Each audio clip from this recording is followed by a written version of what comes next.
Right now, in this very moment, something extraordinary is happening in your life. You might not see it yet, but the universe is orchestrating a magnificent plan just for you. I remember standing in my kitchen one morning, hands trembling as I held a letter that could have shattered my entire career. 20 years of work, my reputation, everything I'd built, all hanging by a thread because of one person's mistake that was blamed on me. My mind raced with defensive strategies, arguments, and plans for battle. I had my lawyers on speed dial, my evidence meticulously gathered, and my fighting spirit fully charged. But in that moment of intense preparation for war, something miraculous happened.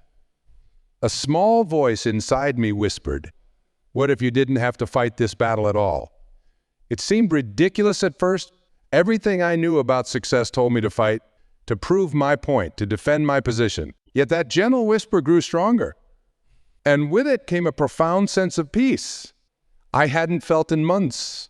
I put down the phone, canceled my legal appointments, and did something that seemed crazy to everyone around me. I let go completely.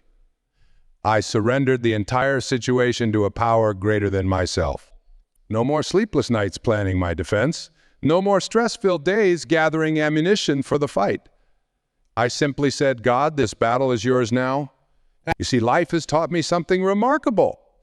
The moments when we feel most compelled to fight are often the exact moments when we need to step back and allow a higher power to work on our behalf. This is about being passive or weak. It's about accessing a strength so magnificent, so profound, that it makes our human efforts look like child's play in comparison. What happened next in my situation defied all logical expectations. Within weeks, new evidence emerged that not only cleared my name, but opened doors I never could have unlocked through my own efforts. The very person who had accused me became one of my strongest advocates, and the crisis that threatened to destroy my career became the foundation for my greatest professional advancement. This experience taught me a truth that has transformed countless lives, including many of you sitting here today.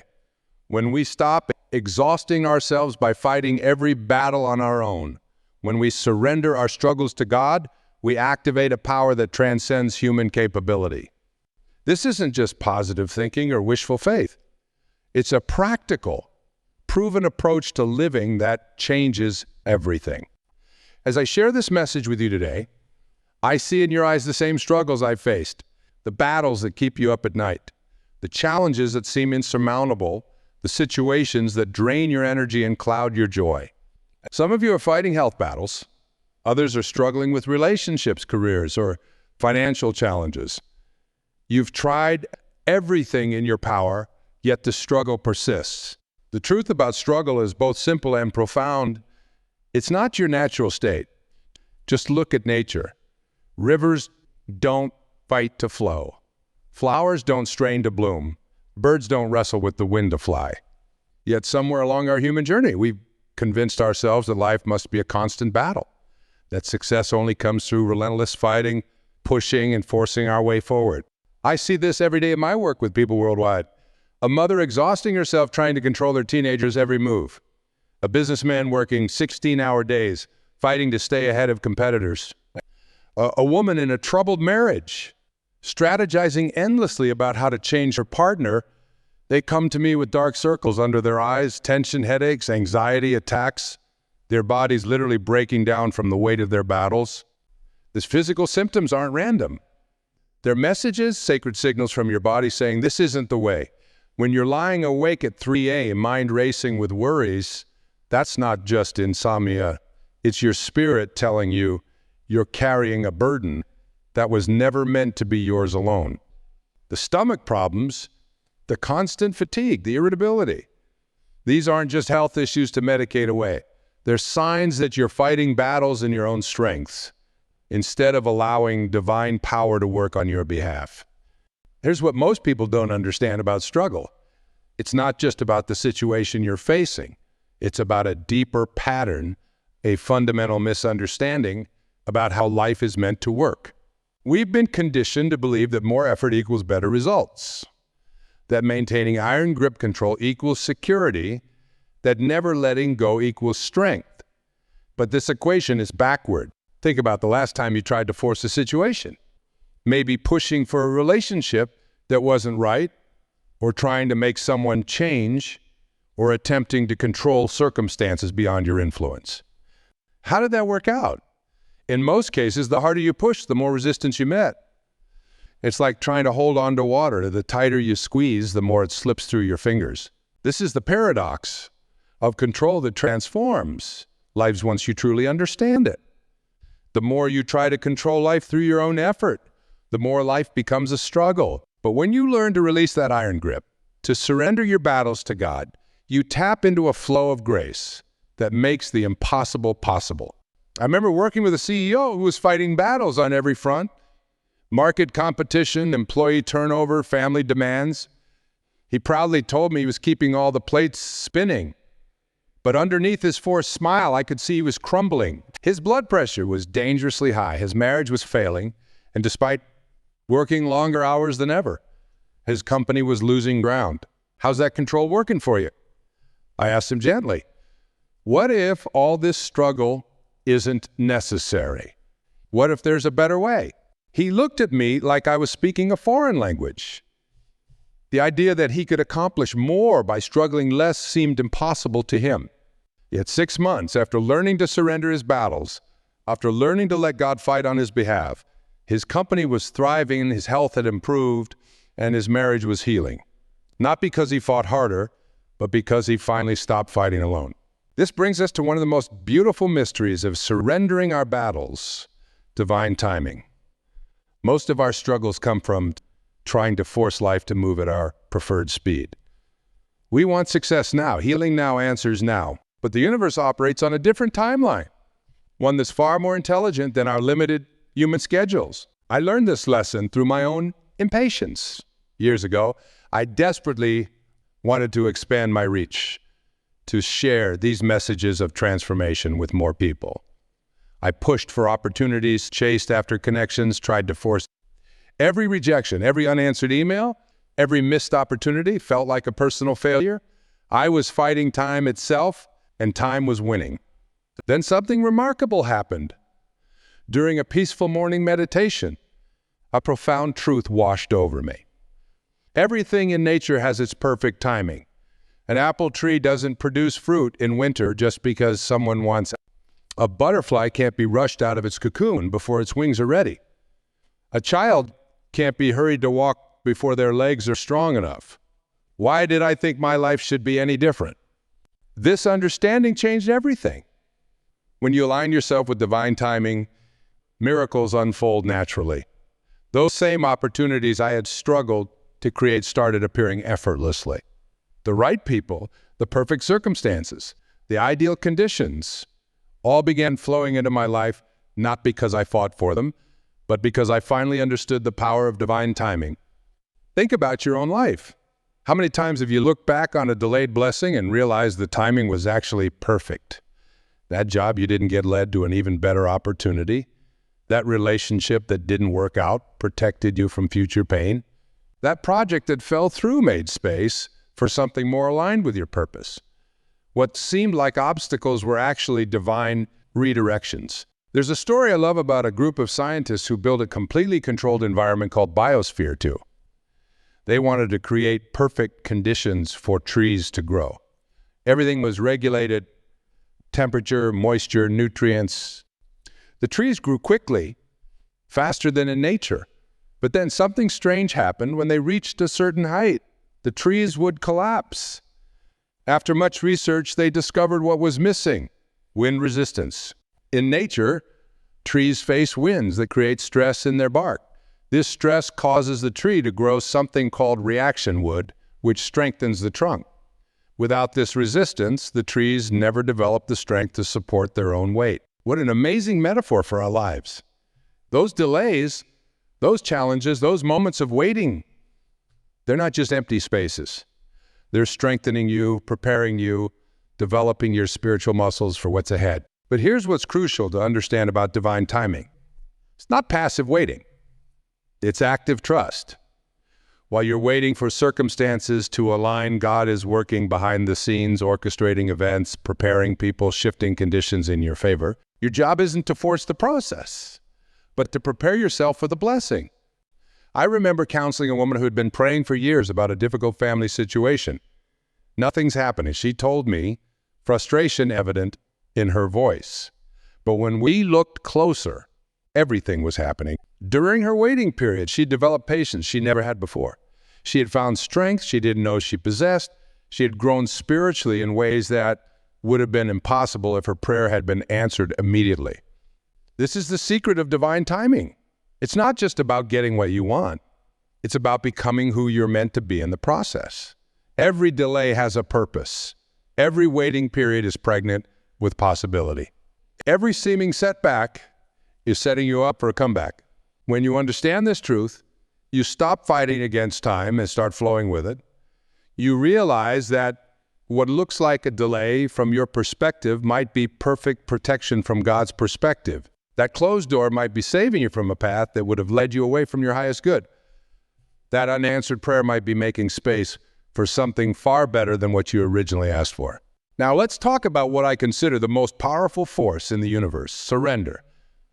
Not the kind of surrender that means giving up, but the kind that means giving over. There's a profound difference here that changes everything. When you give up, you collapse in defeat. When you give over, you rise in power. This is what I call sacred surrender, the art of consciously placing your battles in God's hands. I saw this principle work miracles in the life of a young athlete I counseled. He had trained his entire life for the Olympics, pushing his body to its absolute limits.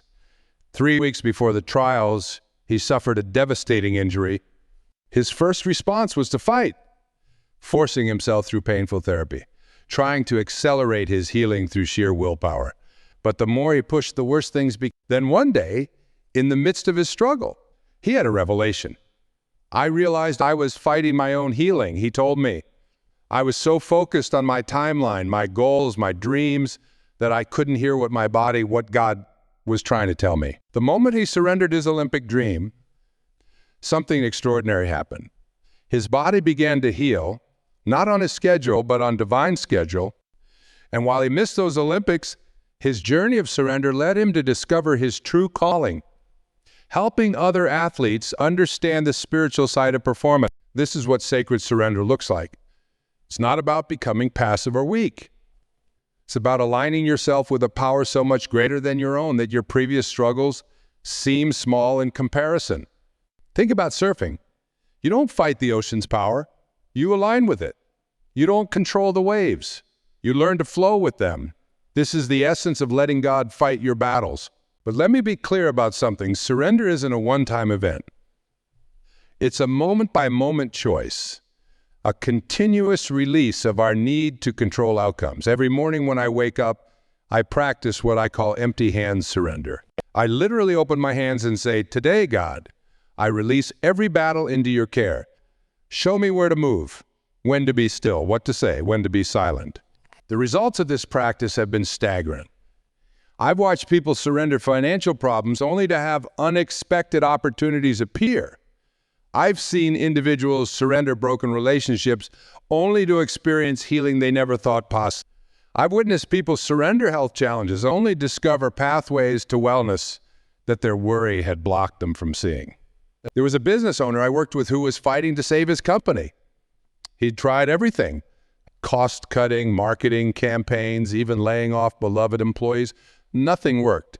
His struggle was literally killing him. He developed severe anxiety and high blood pressure. One day, after a particularly difficult meeting, he found himself in his office, too exhausted to fight anymore. In that moment of complete exhaustion, he experienced what he later called his surrender miracle. He stopped trying to figure everything out.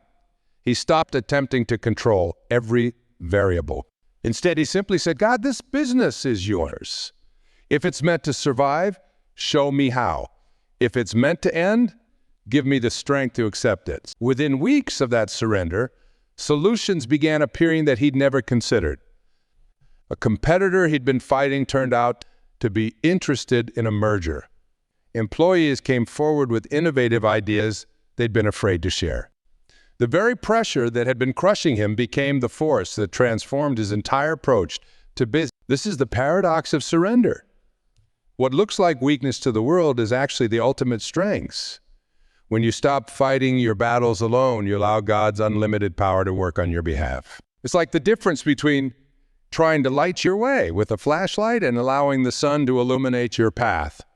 Both provide light, but one is limited by batteries and beam width, while the other offers unlimited, all-encompassing illumination.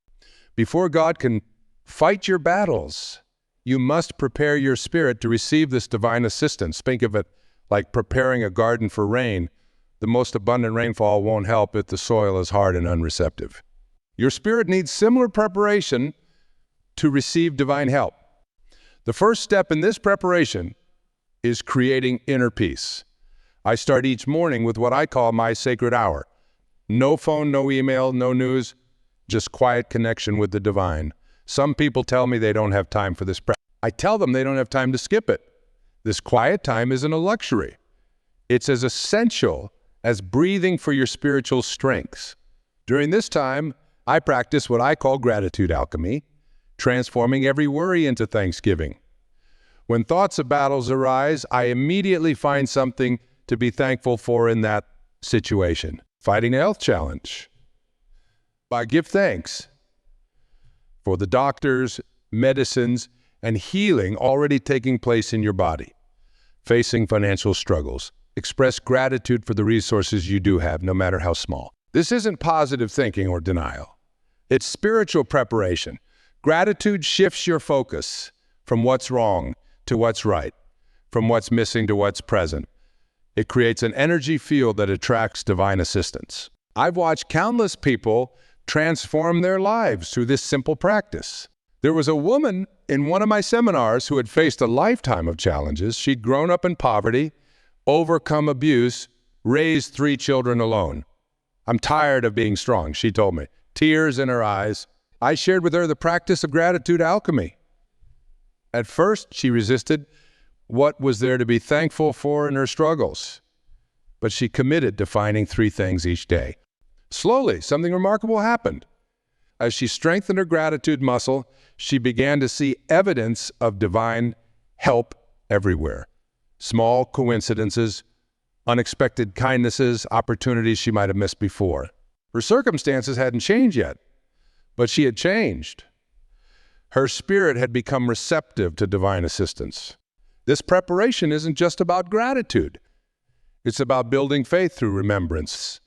Every evening, I take time to recall past instances of divine intervention in my life.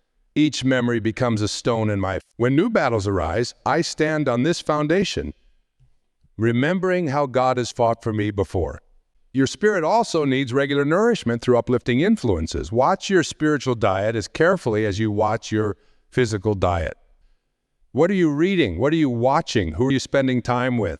Everything you take in either strengthens or weakens your spiritual receptivity. Choose influences that reinforce your faith, not your fears. Now let's talk about something that transforms lives. Learning to recognize divine guidance. When you let God fight your battles, you need to understand how to receive and interpret spiritual messages. This isn't mysterious or complicated. It's as natural as learning to read, though it does take practice. The first form of guidance comes through your inner peace. When you're considering a decision, pay attention to how it feels in your spirit. There's a difference between fear-based hesitation and peace-based knowing. I call this the spiritual compass, that quiet knowing in your heart that points true north. I remember counseling a woman facing a major career decision. On paper, the new job offered everything, better pay, higher position, impressive title, but something felt off in her spirit. Instead of pushing ahead, she learned to trust that inner guidance. Later, we discovered the company was facing a major scandal. Her spiritual compass had protected her from a situation that would have devastated her. The second way God guides us is through synchronicities, those coincidences that are too perfect to be random. You think of someone and they call. You need specific information, and it appears in unexpected ways. You face a problem, and the perfect person with the solution crosses your path. These aren't accidents. They're divine arrangements. A businessman I worked with was struggling with a crucial project decision. That same morning, 3 different people who didn't know each other mentioned the same book to him. When he read it, he found exactly the insight he needed. This is how divine guidance often works. Through patterns that become clear when you're paying attention. Your body itself is another channel for divine guidance. That knot in your stomach when something's wrong. That feeling of lightness when something's right. These aren't just physical sensations. They're your body's spiritual warning and confirmation systems. I teach people to do regular body checks when making decisions. Your body often knows the truth before your mind catches up. But here's what's crucial to understand. Divine guidance speaks in whispers, not shouts. It requires stillness to hear, attention to notice, and trust to follow. In our noisy world, many miss these subtle signals because they're waiting for dramatic signs or burning bushes. But guidance usually comes in gentle nudges, quiet insights, and peaceful knowings. I've developed what I call the pause practice, taking 3 conscious breaths before any significant decision or response. In that pause, I ask, what is divine wisdom telling me right now? This simple practice has prevented countless mistakes and opened doors to remarkable opportunities. Let's talk about what happens after you receive divine guidance. Taking inspired action. This is where many people get stuck. They think letting God fight their battles means sitting back and doing nothing. Nothing could be further from the truth. There's a world of difference between forced action and inspired action, between pushing against life and flowing with divine direction. Think of it like a sailboat. The sail doesn't move the boat, the wind does. But someone needs to raise the sail, adjust it to catch the wind, and steer the rudder. That's inspired action. You're not creating the power, but you're positioning yourself to work with it. I learned this lesson through my own writing process. For years, I tried to force creativity, sitting at my desk for hours, pushing words onto the page. The results were always mediocre. Then I learned to wait for inspired action. Now, when I feel that divine nudge to run, words flow effortlessly. One inspired hour accomplishes more than days of forced effort. But here's the key. Inspired action requires readiness. Athletes don't just sit around waiting for inspiration to exercise. They stay in shape, maintain their equipment, practice their skills. Then when the big game comes, they're ready to flow with inspiration. The same principle applies to letting God fight your battles. Stay ready through prayer. Maintain your spiritual equipment through study. Practice your faith through daily surrender. I worked with a sales professional who transformed her entire approach through this understanding. Instead of making cold calls from a place of desperation, she learned to wait for divine timing while staying prepared. She used her waiting time to build relationships, learn her industry, and serve her existing clients. When opportunities came, and they always did, she was ready to take inspired action. This approach follows a natural rhythm. I prepare, wait, act, rest. Like breathing. You can't inhale forever, and you can't exhale forever. There's a time to gather energy and a time to express it. When you're aligned with this divine rhythm, you know exactly when to move and when to be still. The challenge is learning to distinguish between inspired action and anxious activity. Inspired action feels light, energizing, and clear. Anxious activity feels heavy, draining, and confused. I teach people to ask themselves, am I pushing the river or am I flowing with it? This simple question can save years of misdirected effort. Let's address what often stops people from fully surrendering their battles to God. Fear and doubt. These 2 forces have probably stopped more miracles than any other human emotion. The fear says, what if God doesn't come through? The doubt whispers, can I really trust this process? I understand these feelings deeply. When I first started teaching about letting God fight our battles, I faced enormous skepticism, both from others and within myself. The world teaches us to be self-reliant, to trust only what we can see and control. Surrendering our battles seems foolish by conventional wisdom. But here's what I've learned. If fear and doubt aren't enemies to be conquered, they're opportunities to strengthen your faith. Every time you feel afraid, it's an invitation to trust more deeply. Every doubt that arises is a chance to reinforce your spiritual foundation. There was a single mother in one of my programs who perfectly illustrated this journey. Facing eviction, with 2 young children to support, she was terrified. I hear what you're saying about letting God fight this battle, she told me, but my fears are overwhelming. I shared with her what I call the fear to faith flip. Instead of trying to eliminate her fears, I taught her to use them as prayer prompts. Every time fear arose about money, she'd flip it into a reminder of God's provision. Every worried thought about her children became a moment to thank God for their protection. She didn't suppress her fears. She transformed them into fuel for faith. Within weeks, something remarkable happened. A series of events, each one seemingly small but perfectly timed, led to a new job, an unexpected housing opportunity, and support she never imagined possible. Her circumstances changed, yes, but more importantly, she changed. Her fears became familiar friends, signposts pointing her toward deeper trust. This is what I call doubt-proofing your faith. You don't do it by denying your doubts, but by building a stronger foundation than your doubts. Think of doubt like rain falling on a house. You don't stop the rain, you build a better roof. You create a foundation, a faith so solid that when doubts come, they strengthen rather than weaken you. Start collecting evidence of divine intervention in your life. Keep a victory journal where you record every answered prayer, every divine coincidence, every battle God has won on your behalf. When doubts arise, read through this journal. Let your own experiences build your faith. This brings us to the heart of letting God fight your battles, living in divine partnership. This isn't a one-time decision, but a lifestyle, a moment-by-moment choice to walk in harmony with divine power. Think of it as a sacred dance, where you're not leading or following, but moving in perfect sync with your Creator. I've developed what I call the morning alignment practice. Before checking emails, before reading news, before engaging with the world's demands, take 10 minutes to align your spirit with divine purpose. Simple words like, today I choose to partner with you, God. Guide my steps, guard my heart, fight my battles can set the tone for your entire day. But living in divine partnership goes beyond morning rituals. It's about creating a continuous conversation with God throughout your day. When I face decisions, I pause and ask, what would my divine partner suggest here? When challenges arise, my first response is, how do we handle this together? Notice I say, well, because you're never alone in your battles. A business leader I mentored transformed his company culture through this understanding.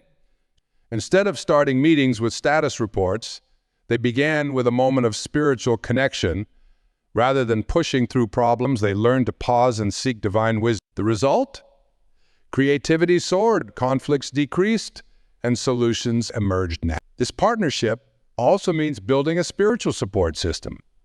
Just as God often works through people, your ability to let God fight your battles is strengthened by connecting with others on the same path. Find people who understand this journey, who can remind you of truth when your faith wavers. The key to maintaining this partnership is regular spiritual renewal. I call it sacred refueling. You wouldn't expect your car to run without gas, yet many try to navigate life's battles without replenishing their spiritual energy. Set aside time daily for prayer, meditation, or simply quiet connection with your divine partner. Most importantly, learn to trust the partnership even in the midst of challenges. When battles arise, and your first response sets the tone. Instead of rushing to fight, pause and remember you have a divine partner who specializes in impossible situations. As we come to the close of our time together, I want to speak directly to your heart about what's possible when you truly let God fight your battles. Right now, some of you are carrying burdens that feel too heavy to bear. You're exhausted from fighting, worn down from struggling, tired of trying to figure everything out on your own. I want you to know that this moment, yes, this exact moment, can be your turning point. The shift from struggle to surrender isn't just a nice idea. It's a practical pathway to peace, power, and purpose. Let me give you specific steps to begin this journey today. First, identify your current battles. Take out a piece of paper and write down everything you're fighting against right now. Health issues, relationship struggles, financial challenges, career decisions, list them all. Now, beside each one, write these words. This battle is now yours, God. Feel the weight lift as you transfer each struggle from your shoulders to divine hands. Second, create your surrender schedule. Set 3 specific times each day, morning, noon, and night, for what I call surrender check-ins. These are brief moments to release any battles you've picked back up. You'll be amazed how often we unconsciously return to fighting what we've already surrendered. These check-ins keep you aligned with divine partnership. Third, start your victory journal today. Write down every instance of divine intervention you've experienced in your life, no matter how small. Each answered prayer, each coincidence, each unexpected blessing becomes evidence of God's faithfulness. This journal becomes your weapon against doubt. Your reminder of divine power when battles seem. Fourth, build your spiritual support team. Find at least 3 people who understand this journey of surrender. Share your commitment with them. Ask them to remind you of truth when fear tries to pull you back into fighting alone. Remember, even Moses needed Aaron and her to hold up his arms during battle. Fifth, practice what I call prophetic gratitude. This means thanking God for the victory before you see it. When you face a battle, immediately begin expressing gratitude for how God is already working behind the scenes. This isn't positive thinking. It's faith in action. Let me share one final story that brings all of this together. A year ago, a man came to me with stage 4 cancer. The doctors had given him months to live. His first instinct was to fight, researching treatments frantically, trying every possible cure, exhausting himself in the battle. Then he learned about letting God fight his battles. Instead of fighting cancer, he focused on partnering with divine healing. He maintained his medical treatment but released the struggle. He spent his energy practicing gratitude, nurturing his spirit, and serving others. His doctors were amazed at how his body responded to treatment. Today he's not only alive but thriving, and his story has inspired countless others to trust divine power in their own health battles. Your story can be just as powerful. Whether you're facing illness, financial pressure, relationship challenges, or career uncertainty, the same divine power that fought his battle is available to you. The same God who parted seas, moved mountains, and transformed impossible situations is ready to fight on your behalf. So I challenge you, I invite you to begin this journey today. Start with just one battle. Take that situation that's been keeping you up at night, that problem you've been trying to solve on your own, and consciously hand it over to God. Feel the peace that comes with knowing you're not fighting alone anymore. Remember, letting God fight your battles doesn't make you weak. It makes you wise. It doesn't mean you're giving up. It means you're going up to a higher level of living. It's not about becoming passive. It's about becoming powerful in a way that transcends human effort. As you leave here today, carry this truth in your heart.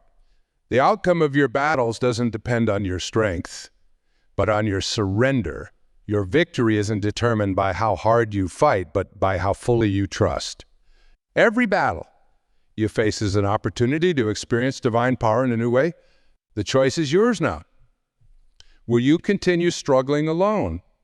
Or will you let God fight your battles? Will you keep carrying burdens you were never meant to bear? Or will you surrender them to divine? Your next step isn't to fight harder. It's to trust deeper. Remember, whenever you're tempted to pick up your battles again, whenever fear or doubt try to pull you back into struggle, pause and recall this moment. Recall this moment. Recall the truth you've heard today. Recall the stories of transformation. Recall the promise that when you surrender your battles to God, you tap into a power that makes the impossible possible. Your miracle is waiting on the other side of surrender. Your breakthrough is just one decision away. Your victory is already prepared. All you need to do is let go and let God fight your battles.